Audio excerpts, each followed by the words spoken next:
Right, what we'll do is we'll talk about the G2 series, then we'll project forwards to the other ones, which are obviously the fun ones to talk about. Right, I don't want to go super in depth, so I would say maybe for the G2 Vitality series, we should probably focus on the Vitality side, because that's the more interesting part, in my opinion, because we can talk about G2 against Misfits, can't we?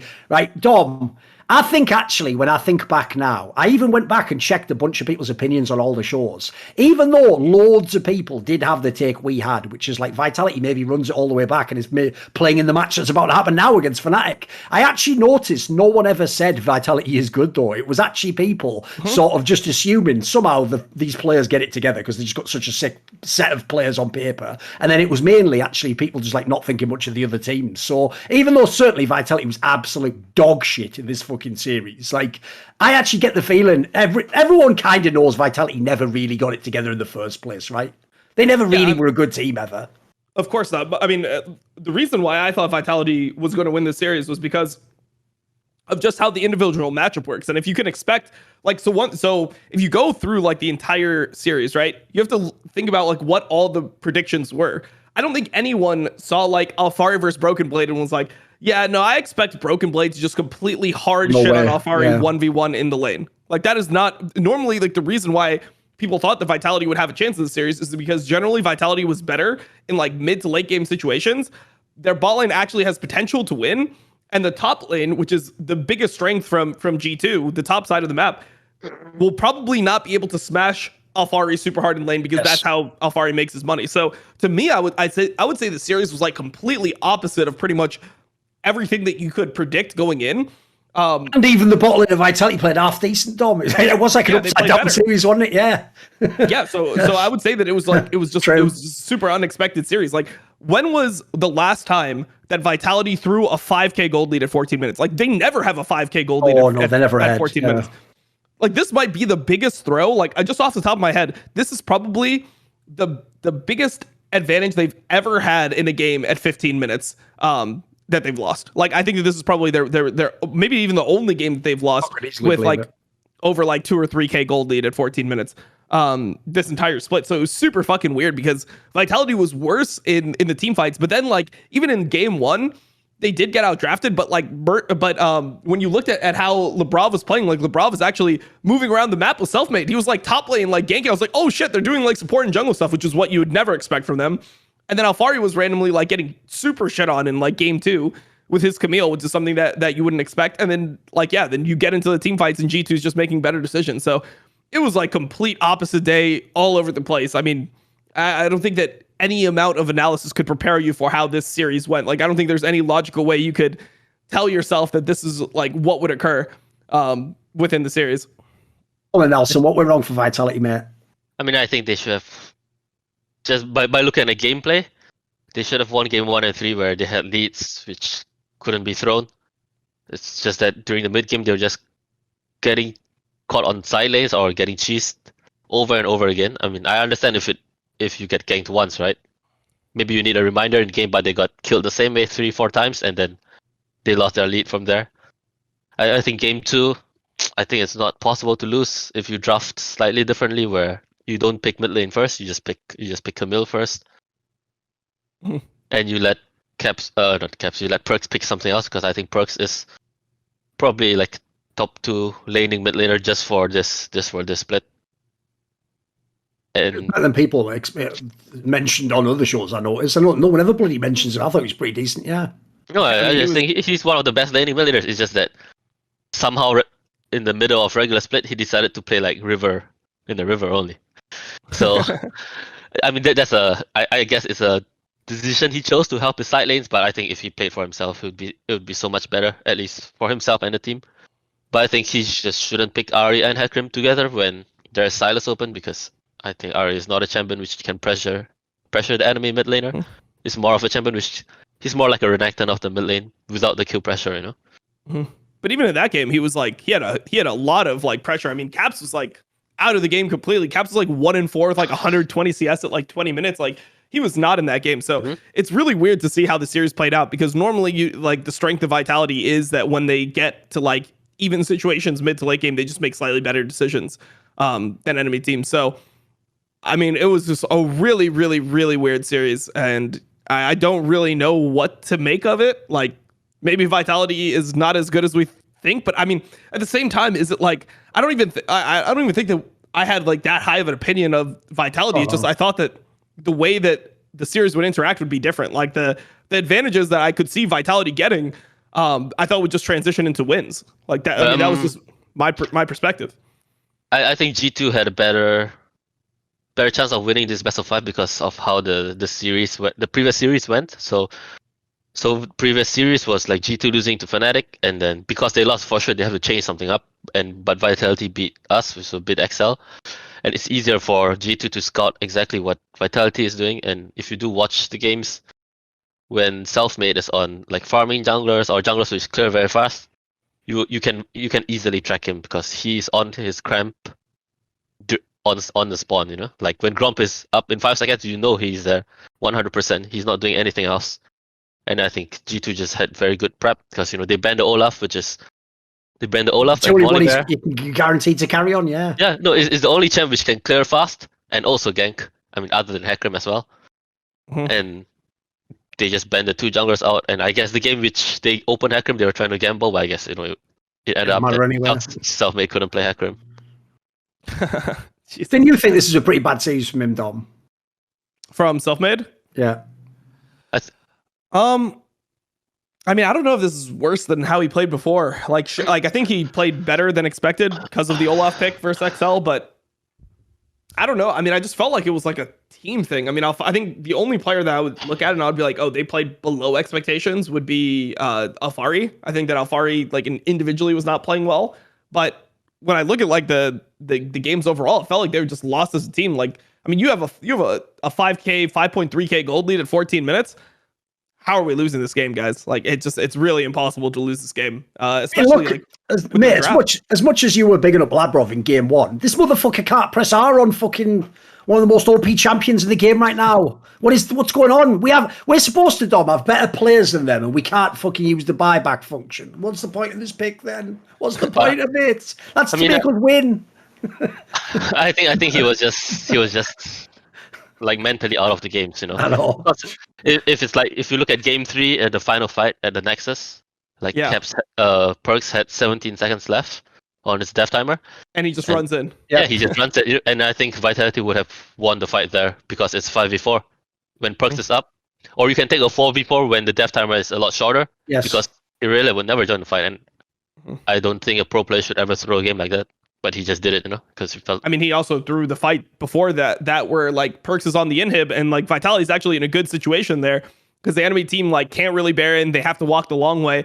And for some reason, like Labrov feels like he needs to like stall them to like get the inhib, and he walks into the whole enemy team and dies. It's like, bro, what is going on? Like literally what is going on in these situations? Because I mean, you're not even giving your team a chance to fight. Like, even like, sure, they threw the gold lead from being like 5K up to even, but they still could have won the game. It's not like the game was completely over. And then they lost the game. It's like one of those solo queue games that you lose without ever fighting, where it's like people are so tilted, they're just running in one by one, and you just don't get a 5v5 until the game is over. Like, that's how it looked, which is so like, it's so weird to me. I mean, it doesn't make any sense. Also, like that game, like their decision making, like the overall decision making was really fucking weird. The overchase bot when Soul was spawning, what the fuck was that? Like, they won the fight. The enemy team is super low. They can't fight a soul. And instead of just taking the free soul, they're like, you know what? Fuck that. We are going to chase you to your nexus. Oh, guess what? We lost soul, which is so weird because Carzzy was the one with discipline. Carzzy's like the one, like, I'm going to push mid. Like, you guys should back off and do soul. And it felt like Carzzy was having like a really good series. They didn't even give this guy a chance to carry. I actually did think he played better than what I expected. I've got to give him props, yeah. And it was actually even good timing because we just had the episode. We had Mac on the previous week, Nelson, and he was obviously bigging up Carzzy because it's his boy from when he was his player. But I've got to say, some of it did show up in the game. It actually did look like he played a lot better, made better Mac movements. Yeah, I think their bot lane played a lot better compared to regular split. It's just that I think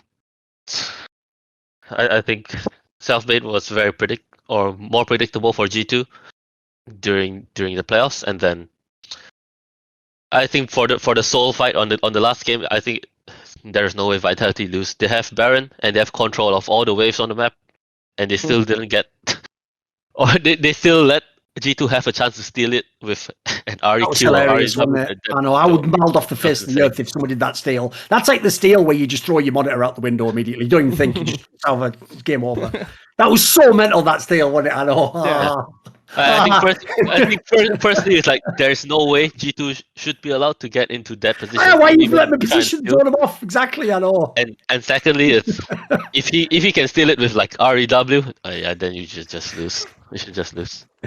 That reminds me. Before that, like I don't know, it's so weird. This series, this game was so weird because it's like it felt like G2 didn't need to like work for. I mean, how is G2 in this game? It's like 5k gold lead. The kill score is 10-1. You've got complete control from Vitality. I mean, they literally are like winning side lane, and it's like G2 doesn't even have a great team fight comp. They have like an Aurelia and a Viego, and their like setup is an Ahri Jinx Lulu. Like this is not an easy game to win at all for G2, but for some reason, it looks so fucking easy. It's like the worst part too is that generally, like with the Viego, Aurelia, Ahri comp, you have to run into the Renata, which is one of like the best strengths of Renata. Is if you run into her, she just ults and like your team implodes.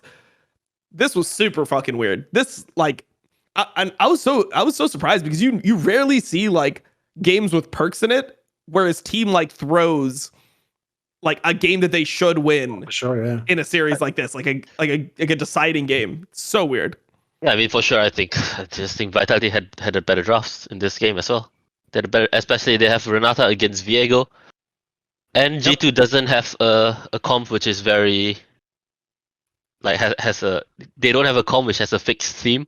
So because Irelia and Ahri want to kill the backline and the rest want to play front Jinx back. want to like kite back. Yeah, and Akali and Renata is like extremely good against these types of comps which don't have fixed teams. I mean, they still lost. Especially like Renata against Viego, I think it's not playable for Viego at all, but they still managed to lose. So I just think they lost. Literally, Carzzy wins them the game. Carzzy was actually like Carzzy was playing really well. I mean, not only did he smash lane, but in the fight before Soul, number one, Caps like completely like griefs it. Then Carzzy hits a 3-man ulti on Jankos, Targamas, and Flocket, almost kills them all instantly, and then Ahri flashes into the wall, and it's like, okay. It's unlosable game, guys. It's unlosable. Solo spawning in 30 seconds. Their mid laner is dead for 42, and the rest of the team needs to base because they're so low. I don't know. It was it was a real tragedy. I thought they deserved to lose that series, though. You play like shit like that. Like I say, I'd only really give it to fucking Carzzy. Fair play, did and Perks. Yeah, whatever. Fuck him. Who cares on this one? It's his team. At the end of the day. He picked these players. So there you go. I'm using the LeBron defense. You picked these cunts. You can't turn around now and go, look at my bloody team. It's like, fucking you picked them. I didn't make you play with them. I would have told you to pick Mickey X instead of bloody Lavrov, but you didn't listen to me, did you? So enjoy. This is how it ends for you. There you go. Fuck off, face. So who's the Russell Westbrook on this? It's got to be Lavrov, logically. Well, it's maybe. Let me think though. It's maybe even self-made because it's someone who in theory is supposed to be really good, but they're actually sort of like low-key a bit shit at the game, aren't they? Here's the problem though. I've seen too much of self-made's career, right? If in the summer split we go to a meta where there's all the fucking carry champs he wants, he will have half the games he will stomp, but then everyone will be, he's back, he's one of the best again, and it'll all be, it'll get completely turned around. What do you think, Nelson? I mean, I think if I wanted to make a super team with this core, I would just get Jankos. Mm-hmm. I think Jankos would make this team into a top 1 team, top 2 That was actually my take. I think it was on Someone the Insight. I said, to me, the obvious move is like Vitality and G2 should just fucking, like, in theory, Vitality are the ones who want Jankos, don't they? And in fact, actually, G2 could use a player that could fucking carry a game. Like, the joke, because all I've seen in these whole playoffs, I actually predicted this coming in. The reason why I knew Jankos would do well, it's not because he's going to go, like, way above his level. His level just stays here. And then everyone else just goes off a cliff down here. And he's just stood there like, well, I guess I'm just the only one left, aren't I? Like, he just wins like a veteran, mate. He never gets rattled, never pushed out the game, never gives up, never does a stupid draft. Like, it seems in general like just the most reliable jungler in the whole region. Yeah, I mean, sure. If I was Vitality or G2, I would want Jankos. Like I would take him over self-made for both teams. I don't care about the swap. Yeah, the problem is, you notice I slowed down when I was doing that. I was going to say like both teams should swap, but if I'm G2, I'm like, wait, why are we swapping though? Like, I know, use a player like self-made. True, exactly. I think it's like I realized I was being the one trying to screw him on that deal. Like, no, you could like use self-made though. Like, shit. Come on. I think self-made would work on a team like, SK, Misfits. Like XL. No, I won't take him unless you kill me. Unless you kill me? What the fuck?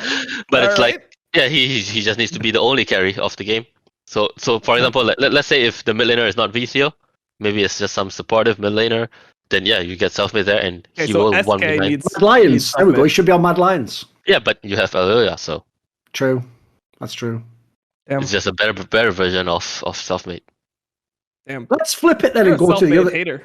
I mean, understandably though. He gives you plenty of reasons to hate on him, though, doesn't he? Let's be real. I mean, not only that, by the way, because in his brain he still thinks he is some super skilled player, because he is a good player, just in performance he hasn't been for a while. Like, he does also have, like, here's the problem Selfmade has. Like, he's going to have so many haters because he has, like, the diva ego of the best jungler without being the best jungler. It's like, there's going to be people who are going to pray on your downfall. Like, dude, he was the one who even said that stupid fucking alley-oop that ended up being slammed back in his own face in this series where right before he played this series, he said that interview where the quote was like, like anyone who does well in scrims does really badly in the official game. It's like, you just fucking set me up for that bit. Like, I mean, what are you doing before you play like that, you fucking idiot? That's only true for like EU and NA teams, because I think that the tryhard teams they always reach the world finals. Yeah, at least I don't know from experience, like EDG, Suning, Damon. Yeah.